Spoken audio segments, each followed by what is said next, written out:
Hi there traders, this is Steve Miley, the market chartist for FX Explained and our regular weekly MacroWatch roundup. And here we're going with the theme of equity bull theme resumes despite US-China tensions for the week commencing the 1st of June 2020.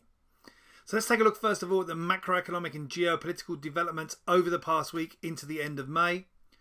Where we have the now 750 billion EU recovery fund in motion in here, not fully developed but still pushing forward to launch that EU recovery fund, and that's seen as a positive by financial markets. And Hong Kong tensions are rising, but despite of that, the risk on theme very much intact in here, certainly with equity markets displaying that, which we'll look at shortly as we move on in our presentation here. Trump did address the China and Hong Kong situation in a press conference on Friday, but it was less inflammatory than many had feared, and no sanctions in there. At the moment, the phase one trade deal that was agreed on at the end of last year, signed off at the beginning of this year, still very much intact. There continues to be hopes of a vaccine and positive developments on various fronts on that for the COVID-19 coronavirus. And we've also seen the death toll easing on the COVID-19 throughout the US, throughout European nations, although it is picking up in Latin America. However, in the US and in Europe, and the COVID-19 death toll and also a number of cases falling across the board in here, despite many nations coming out of lockdown and parts of the US coming out of lockdown. So let's take a look at the global financial market developments over the past week. We've had this bullish breakout across the board on major stock indices, having been in consolidation ranges for much of May. The latter part of May, the last week or so of May, seeing a bullish breakout in here to the upside, maybe completely re-energizing the bullish themes that we saw through from mid-March through April. That has also seen the US dollar selling off. So you see the US dollar index in here with a bear breakout from the range.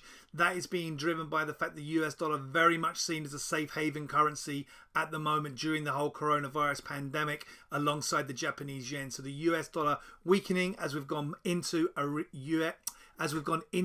risk-on theme with the US dollar again as that safe haven, so selling off.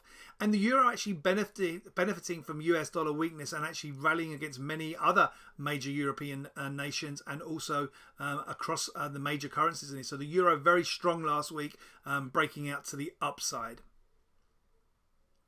So let's take a look at what we have on the week ahead, the week commencing the 1st of June.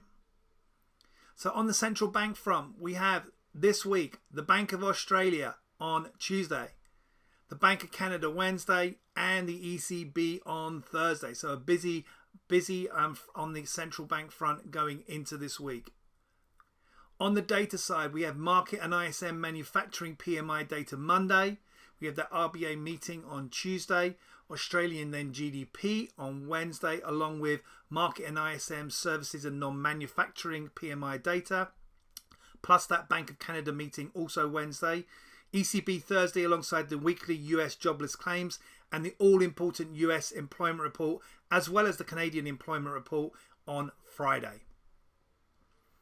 We're going to continue to monitor as countries in Europe particularly, and also some of the US states come out of lockdown and the impact that could potentially have on COVID-19, maybe a potential second wave, and how well are the economies going to recover and rebound in here, and how much can we unlock those economies.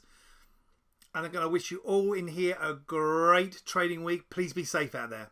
So traders, don't forget to catch us on the next FX Explained Macro Watch and all the great content on fxexplained.co.uk.